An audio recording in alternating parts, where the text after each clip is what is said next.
ငရုတ်သီးစားတဲ့လူဆိုတော့လေအဲ့ဒါဒါပေမဲ့အသားကြီးငရုတ်သီးကြီးစားတယ်ထမင်းလည်းမစားဘူးကြီးမကောင်းတာကြောင့်ထမင်းချစ်ဖို့မလွယ်ဘူးအဲ့လိုမျိုး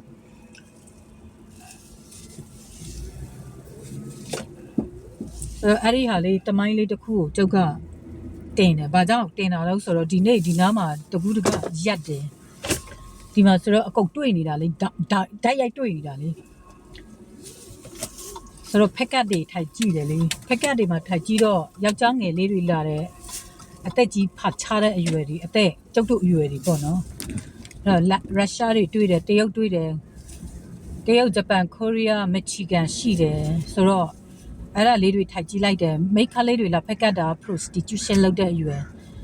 ယောက်ျားငယ်လေးတွေရှိတယ်ပြီးတော့ယောက်ျားအသက်ငယ်လေးတွေပေါ့20ကျော်ဝဲကျင်လေးတွေပြီးတော့ရုရှားအဖိုးကြီးတွေဆိုရင် sex တအပြင်းတဲ့အရွယ်တွေလေအဲ့ဒီအရွယ်တွေဖက်ကတ်လောက်တော့မျက်စိနဲ့ကိုမျက်စိနဲ့ direct တွေ့နေတာလေနော်ငရုတ်ဒီနဲ့ဟိုဟာလေးနဲ့စားရင်နဲ့တွေ့နေတယ်ဆိုတော့အဲ့ဒါကိုကျုပ်ကအဲ့ဒါကိုအဖြေပြတ်ရှင်းပေးတာပေါ့နော်ဘာဖြစ်လဲဆိုတော့ United States မှာအခုကသူက prostitution လုပ်ငန်းနဲ့လမ်းပြင်နဲ့ဆောက်လုပ်ရေးတွေလုပ်ကြတယ်လေဆိုတဲ့အခါကျတော့အခု America အစိုးရက license တွေတိတ်လိုက်ပြီးတချို့လူတွေကိုတရားရုံးတင်တယ်တချို့ expire ဖြတ်သွားပြီးဆောက်လုပ်ရေးတွေတချို့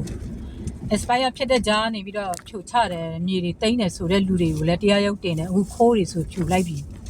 ဒီခိုးကအခုသူတို့တိမ့်တာပထမ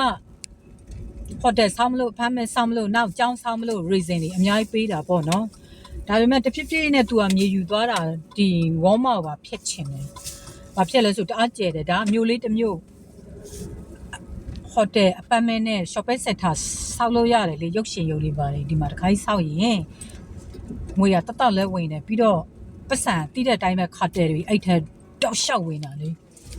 ပြီးတော့ဖာလောက်ငန်းတွေကလည်းအရင်ဒီနေရာမှာလောကပြည့်စုံတယ်အဲ့လိုမျိုးပေါ့နော်ဆိုတော့သူတို့အဲ့လိုမျိုးကြံတဲ့နေရာမှာဒီဟာက target တစ်ခုဖြစ်လာတယ်အဓိက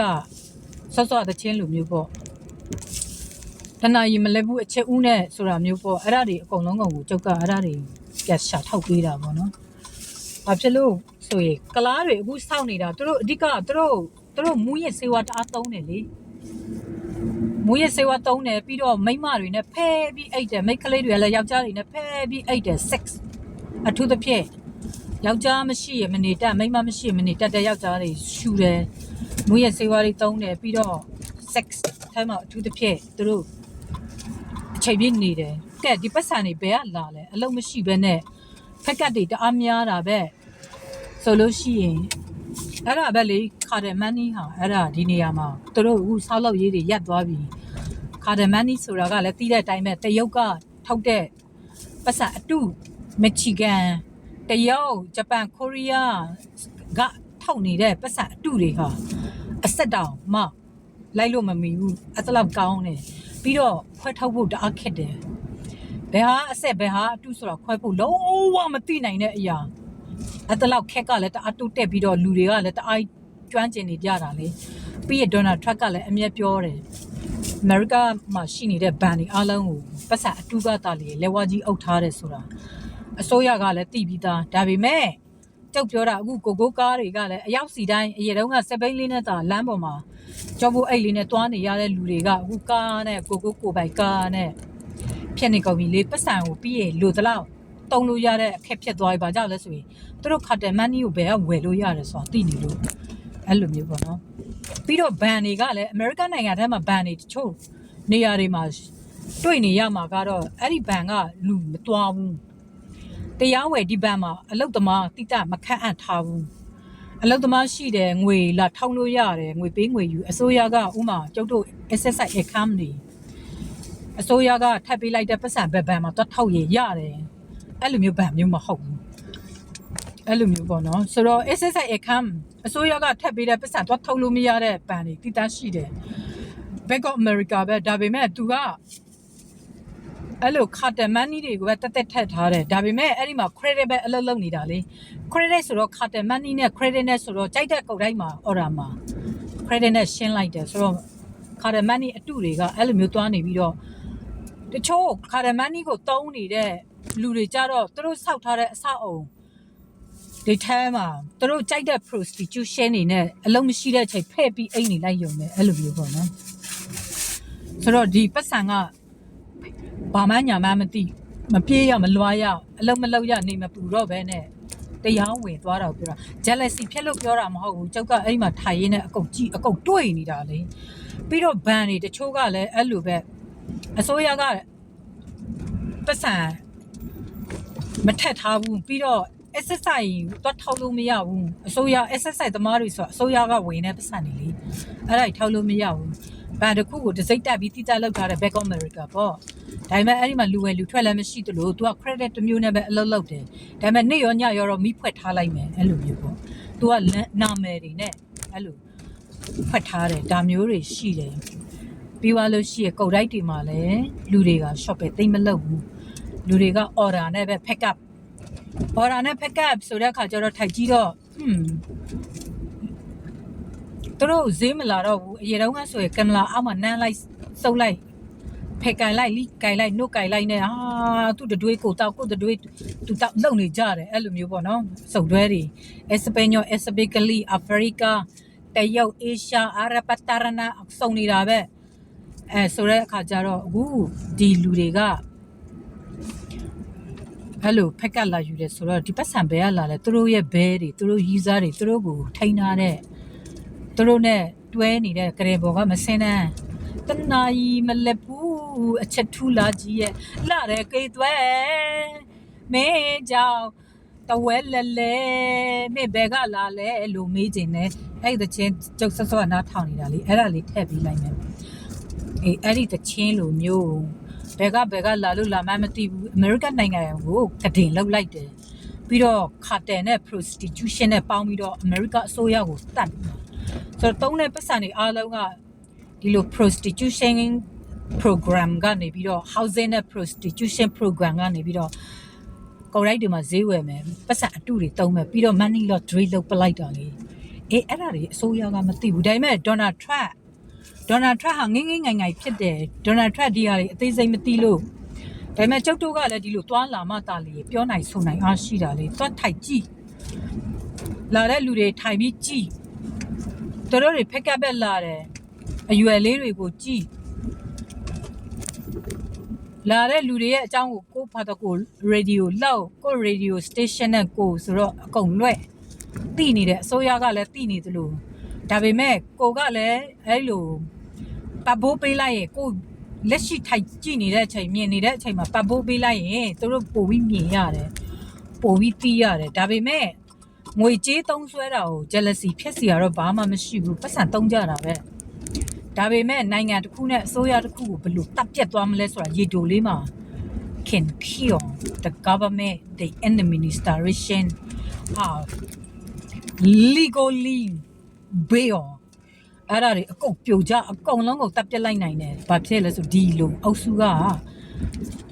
အချင်းနဲ့ဘဲကလာမှမသိတဲ့အချင်းနဲ့ဖက်ပြီးအေးနဲ့အစိုးရအပြီးပိုင်သိဆုံးတယ်ငွေရေးကြေးရေးကဏ္ဍမှာရော financial ကဏ္ဍမှာရောနော်ပြီးတော့အဲ့ဒီဘာလဲဘာလဲအဲ့လေပန်တာရေးငွေရေးကြေးရေးကဏ္ဍမှာလေနော်အဲ့ဒီ treasure ကဏ္ဍမှာရောအစိုးရရဲ့အဲ့ဒီပတ်စံအောက်ချုပ်ရေးစနစ်မှာရောအပြီးပိုင်တပ်ပြတ်နိုင်တာဒီဟာပဲဖြစ်နေလို့စဉ်းစားကြည့်လေနိုင်ငံတစ်ခုကိုမိသားစုနေရာယူကြည့်လေနော်ကိုကအိတ်ထောင်ဦးစီးလုပ်တဲ့သားသမီးတွေကအချိန်ပြည့်ကိုကအဖေအမေဆိုရင်အမေလက်ဖေးဖို့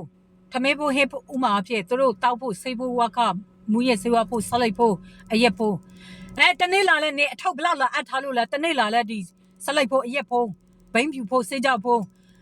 အမြဲတမ်းလာတောင်းတယ်ကဲသူတို့ပတ်စံကိုသူတို့ရှာတဲ့အခါကျတော့တနေ့သူတို့ဘော်ကြောပဲဘာမှလောက်တာမဟုတ်ဟိုရောက်ဒီရောက်နဲ့ဒါပေမဲ့ပတ်စံကိုကြတော့အမေကျွန်တော်ပတ်စံရလာရင်အမေမျက်နှာကိုလေငွေထုံးနဲ့လာပြီးပေါက်တက်ပလိုက်မယ်ဒါပဲနော်ကိုကအမဆိုရင်အမဖြစ်သွားပြောမယ်နေအထောက်အပ်ထားတာမဟုတ်ဘူးနေကအမြဲတမ်းပတ်စံလာပြီးထော်နေတာပဲငါစီမှာဆိုလို့ရှိရင်မတ်ထားကိုစကားနဲ့ကိုမတ်ထားနော်မဒီမှာတနေ့ကြရလေကျွန်တော်ပတ်စံ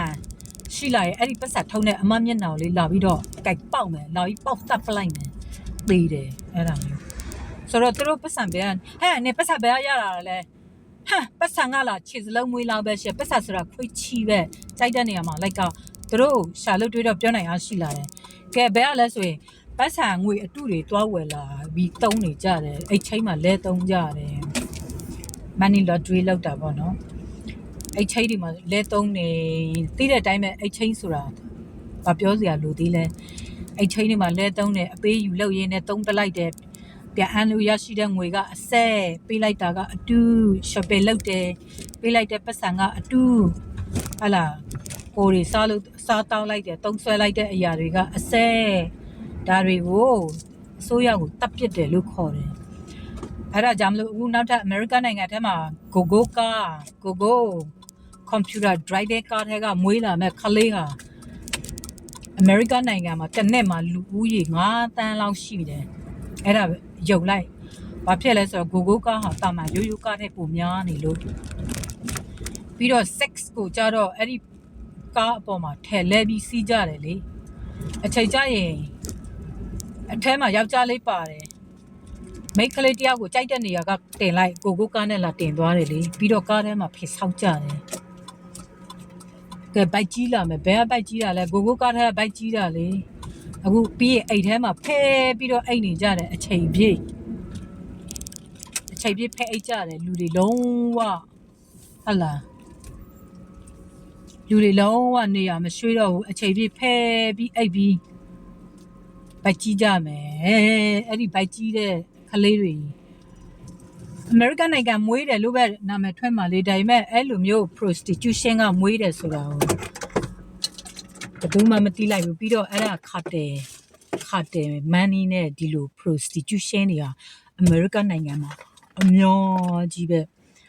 နော်အဲ့ဒါကိုတချင်းတစ်ပုတ်ထည့်ပေးမယ်တနာရီမလက်ဖူးဆိုတဲ့တချင်းနဲ့အခုအမေရိကအစိုးရကိုဘယ်လိုတတ်လိုက်လဲဆိုတာ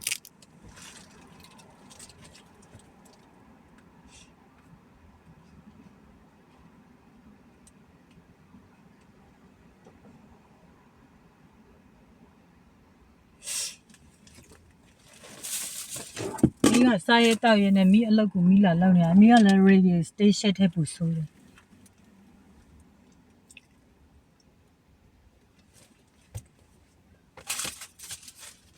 ဒီနေရာကဘာဖြစ်နေလို့လဲဒီလာတာမဟုတ်ဘူးလားဟမ်တွားနေတယ်ဟဲ့လားရက်ထားတယ်လေအဲ့ဒီချက်ပါလဲတနာကြီးမလဲဘူးအချက်ထူလာကြီးရဲ့လာတယ်ကေတဲ့နေ